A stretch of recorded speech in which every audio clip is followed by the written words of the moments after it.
People have wanted a console Pokemon game for over 20 years now, going all the way back to when Pokemon Red and Blue first captivated an entire generation of kids around the world on the original, monochromatic 8-bit Game Boy. It's been a sort of that unattainable ideal that we can but collectively fantasize about. There have been times when it's looked like we might be close to getting something like that in the past. The GameCube Pokemon games, as well as last year's Let's Go, both come to mind. But they have all been spin-offs, or deviations from the core series of games that we have come to know and love in one way or the other.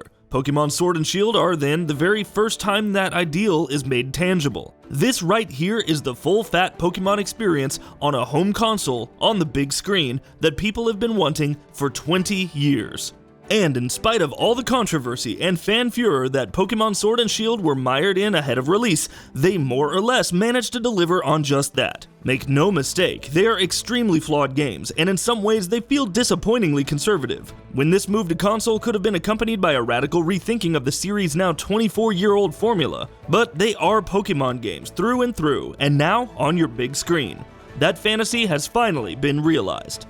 There's so much to talk about with Pokemon Sword and Shield, and their merits and accomplishments as well as their flaws and shortcomings, that it can be hard to know where to begin, so let's start at the most obvious place, the Pokemon themselves. Sword and Shield introduce what is hands down the strongest batch of new monsters to the overall roster that we have ever seen.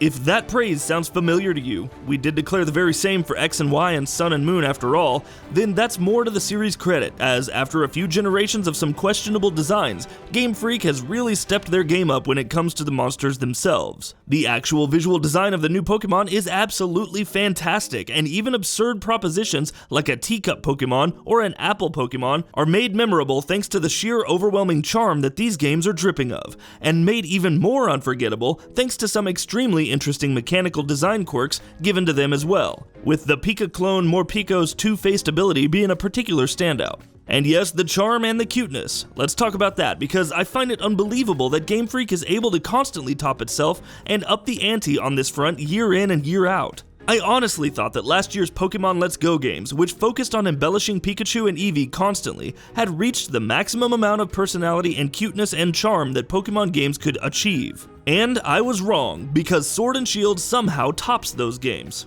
They do so by lavishing the same amount of detail and care and attention to not just one Pokemon each, but to all the 400-odd Pokemon they feature. From the adorable and frankly hilarious camp interactions that have now gone viral, to the amazing ways the Pokemon in the overworld react to your presence, some run away from you, some are curious, and some just rush at you to attack you.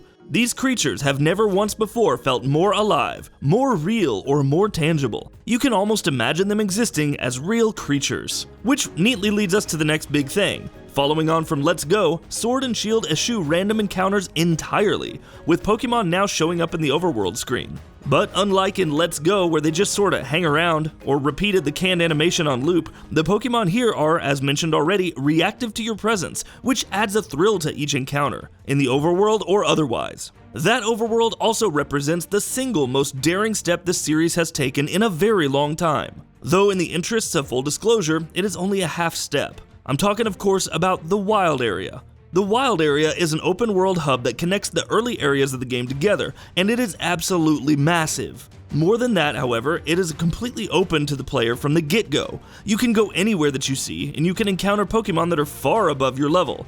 You can do what you want, when you want to, and how you want to. This marks a major change from the philosophy the series has followed since the 3DS era, which has been to deliver increasingly railroaded and prescribed adventures, a trend that's reached its nadir with Sun and Moon, and their literal collection of 4 straight lines with actual roadblocks that were masquerading as a region. While Sword and Shield are still very tightly controlled, linear stories, the Wild Area exists in all its open glory and its emphasis on player agency, available not just to you from the get-go, but always to return to. And you are expected to return there often because so many Pokemon spawn only there. The Wild Area is also a systemic open world, in a manner of speaking. Its multiple biomes and areas are all affected by the weather and time of day, meaning that, for example, different Pokemon will spawn if it's snowing and nighttime than there might be if it was a rainy morning.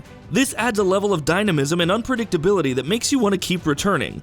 What other new Pokemon are you going to run into next? The Wild Area holds all the answers. The Wild Area, though, is also host to the other major innovation these games introduce, something I've been wanting in the main series for a very long time now. full co-op in the form of max raids, which are battles against supersized, superpowered Pokemon that you engage in with up to 3 other players, with a chance to catch that Pokemon if you manage to defeat it.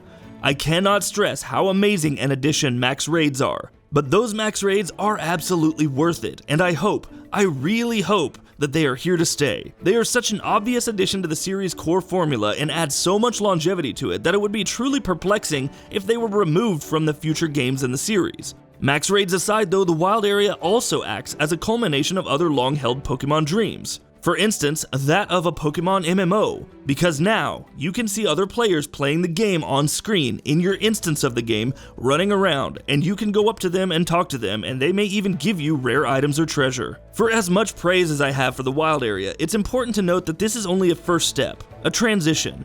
In an ideal world, the entire region would be a wild area, not just a part of it. There would be dungeons and caves hidden away for the player to discover. In this case, dungeons and caves appear to be in perilously short supply as a whole. There would be more biomes, though there are already a lot of them. NPC trainer encounters in the wild area would be possible. More nuanced interactions with player characters populating your instance of the wild area would also be possible, and right now you can only get items with them. To actually fight or trade with them, you have to use the Y-comm, which we're going to get to shortly. How you take to the wild area and all it has to offer, including the max raids, largely determines how much you will like Sword and Shield, because this aside, they are fairly standard Pokemon games. Galar, of course, is a marvelously well-realized setting dripping with British charm, and featuring some of the best designed cities, at least visually, that the series has ever had. In another stroke of inspired genius, Game Freak has taken the central gem's conceit of the series and tied it to the whole British theme. So while Britain is crazy for soccer, or football, in Galar, Pokemon battles are a national sport that everyone follows obsessively, with the Gym Challenge, which sees a lot of promising trainers taking on 8 gyms of the land in sequence, followed by the national championships being the star attractions. These gym battles are electric and charged with atmosphere. They take place in massive stadiums, there are crowds in the stands, and they are cheering and chanting, gasping when your Pokemon land an attack, in shock when they faint, and it truly elevates the entire experience. It truly and absolutely feels like you are right there, in the stadium, fighting Pokemon, and the whole world is watching. Much like the tangibility and sense of reality added to the Pokemon themselves, Pokemon Sword and Shield make Pokemon battles feel real. Arguably, the best thing about these games, in my opinion, is their lack of a story. There's barely one at all. The driving motivation this time is not for you to stop some evil team and their evil plans, or take on a legendary Pokemon. It's simply to win the Pokemon League. It's refreshingly honest and adds to the sense of ownership over the journey and adventure along with the wild area. This is your story, your journey, your adventure.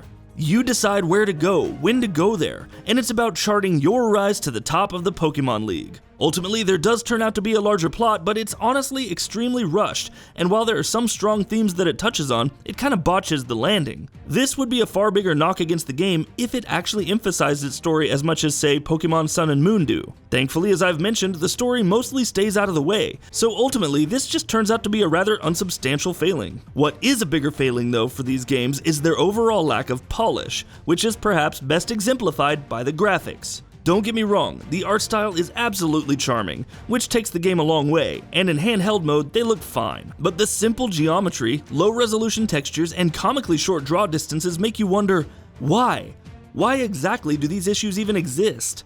Pokemon is the world's biggest media franchise, and its flagship release should be among the best looking, best produced games on its console. But Sword and Shield are categorically not that. It's a big missed opportunity, honestly, because Galar and the Pokemon and all the charm and atmosphere I've talked about deserve far better. The strong art style of the games goes a long way, but as games like Breath of the Wild and Luigi's Mansion 3 have shown us, it doesn't have to be one or the other. You can have strong art and great technical graphics. Other smaller failings in these games include obviously their removal of the national dex, though I've personally never found this to be a problem. I have actually caught more Pokemon in Sword and Shield than I ever have in any previous games in the series. But for those of you who do care, that indeed is still a thing here. The Y-comm, which is the game's suite of online functions, is also a mixed bag. I love the social media style feed, and I like how seamless it makes random trades or max raids or battles. Matchmaking is a breeze, and if these random battles and trades are all you want, well, you shouldn't find it wanting much. Unfortunately, much like most of the other games on the Switch, things start to fall apart when you try to play with friends. There's no way to directly access your friends list from the Wycom, and to set a private session for anything, you must set up your battle or trade and lock it behind a numeric code that keeps everyone except for those that you've shared it with out. And in what might be the game's most baffling cut, the global trade station, which allowed you to trade with random people across the world, making specific requests for Pokemon while fulfilling others, is also gone. Like I said then, there's a lot these games do well and a lot they do not. How well they stick the landing for you ultimately comes down to how meaningful you find their accomplishments to be. To me, the sense of wonder and adventure that I felt as I first stepped into the wild area and saw a high-level Steelix slowly skulk away into the distance, finally fulfilling the promise of open-world Pokemon, was more than enough. That the wild area is such a great hub that I keep returning to and spending time on only added to my sense of ownership over my adventure. The max raids, the de-emphasized story, the charm, atmosphere, the great music, the fantastic art style, the great online interactions, the fantastic region, and my sense of slowly becoming a national star as I worked my way through the gym challenge. At last I had a Pokemon game that I've wanted ever since I first saw the anime all those years ago. But if you don't take to the wild area and the max raids, then the game's other shortcomings are gonna start to stick out to you more.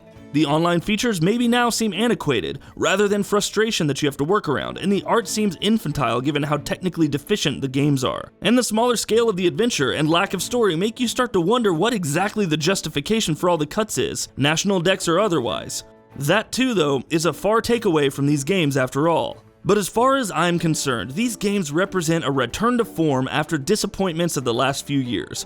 Pokemon Sword and Shield don't fully deliver on any of their promises. Open world Pokemon, MMO Pokemon, systemic Pokemon, console Pokemon, HD Pokemon, but they do deliver just enough, while delivering on other things in sheer abundance, that they end up representing the best games the series has seen since the start of the 3DS era, and a promising foundation for the franchise to build on with future games.